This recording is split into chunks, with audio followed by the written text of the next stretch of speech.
Alden Richards, ito palang dahilan kung bakit ayaw maging kaibigan si Miss Catherine Bernardo kasi katulad ng ibang mga patungkol sa ilang mga katanungan at ilang mga ganap kay Alden. Si Alden Richards ay labis na nagpapasalamat sa suporta sa Wonderful Moments Music Festival. So si Alden po ay kilala bilang isang Asia multimedia star ay hindi maitago ang kanyang taus-pusong pasasalamat matapos ang matagumpay na pagtatapos ng Wonderful Moments Music Festival, isang 2 araw na selebrasyon ng musika na nagdala ng iba't ibang genre at artista sa entablado at nag-iwan ng malalim na marka sa mga manonood at tagahanga. Ang Wonderful Moments Music Festival ay ginanap noong Feb 7 and 8, 2026 sa SMDC Festival Ground sa Parañaque City, isang lugar na kilala sa pag-host ng mga malaking live events dito sa Pilipinas.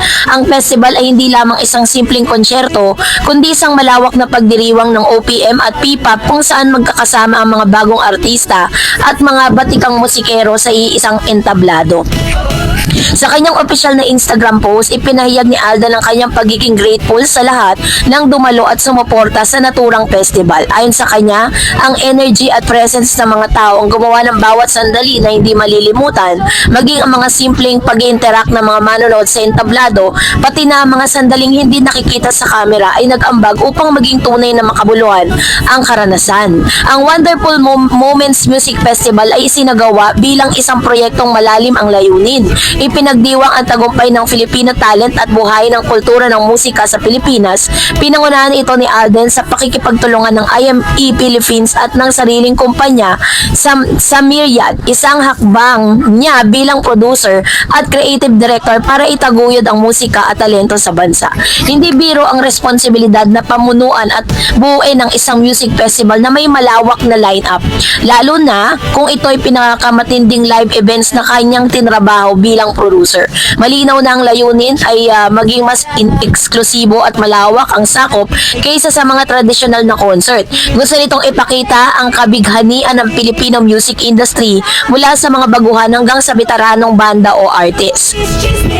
Ang festival ay nagdala sa iba't ibang musical elements at napakaraming artista ang sumalubong, at iba't ibang banda ang nakita sa nasabing event na ito.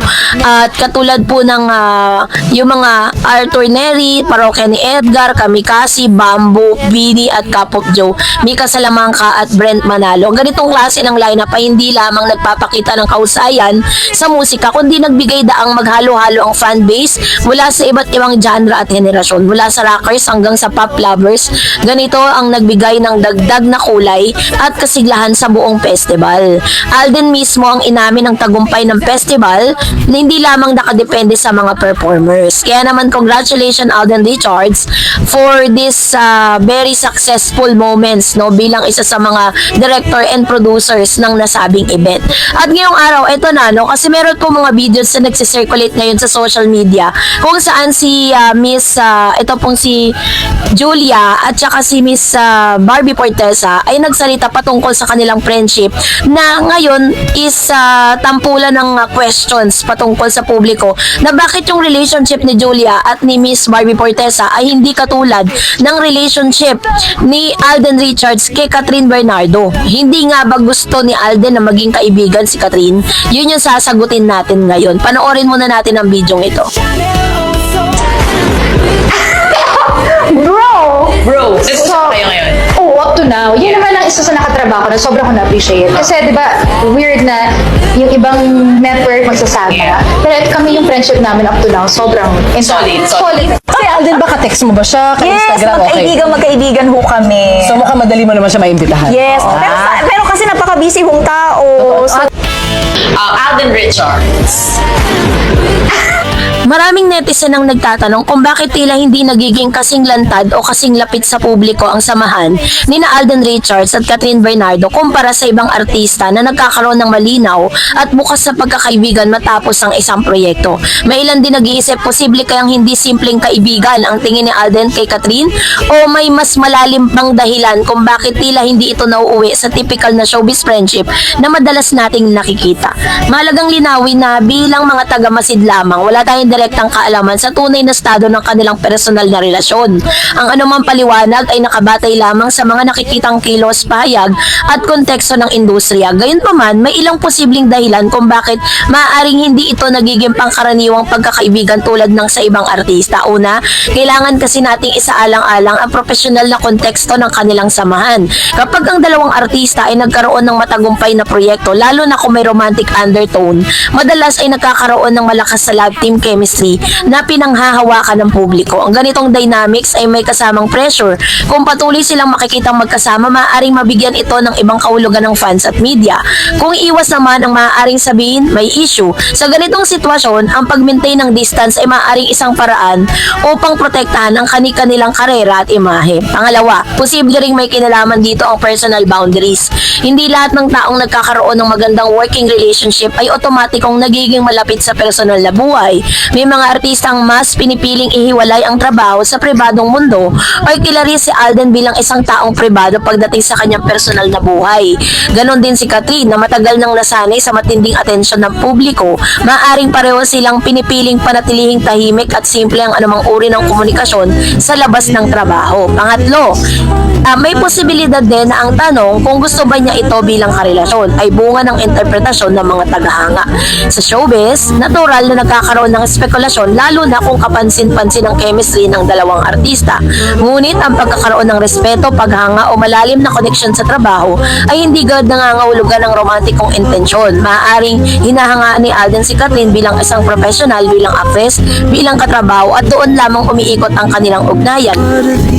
Kung sakali namang may nararamdaman ng isang tao sa ganitong sitwasyon, hindi rin ibig sabihin nito na imposible ang pagkakaibigan. Ngunit aminado ang marami na kapag may romantikong interest ang isa, nagiging komplikado ang pagiging just friends. May emotional layer na kailangang isaalang-alang sa naging pagkakataong maaaring piliin ng isang taong distansya upang maiwasan ang kalituhan o maling interpretasyon. So, isang mahalagang aspeto ay ang timing at personal circumstances. Sabi nga, ang buhay ng artista ay puno ng commitment, shooting, endorsement, events, travel. Hindi madaling mag-maintain ng malalim na pagkakaibigan kung parehong abala at may kanya-kanyang responsibilidad.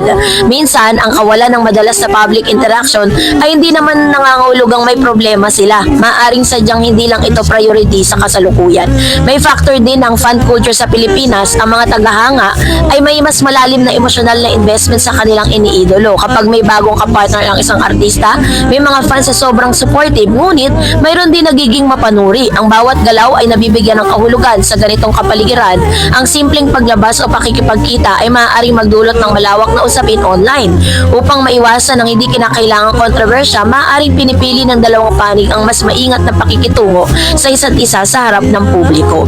So sa tanong, no, yung tanong na bakit nga ba parang si Alden Richards hindi niya pinipili na maging kaibigan si Kathryn?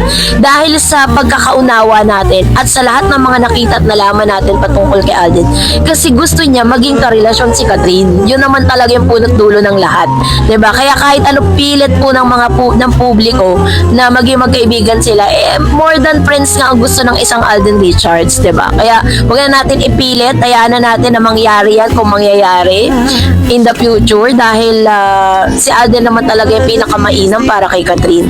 So, that's it for today. For more videos and updates, please don't forget to like and subscribe, and please don't forget to follow my Facebook page, Dareds TV and Dareds channel. God bless everyone!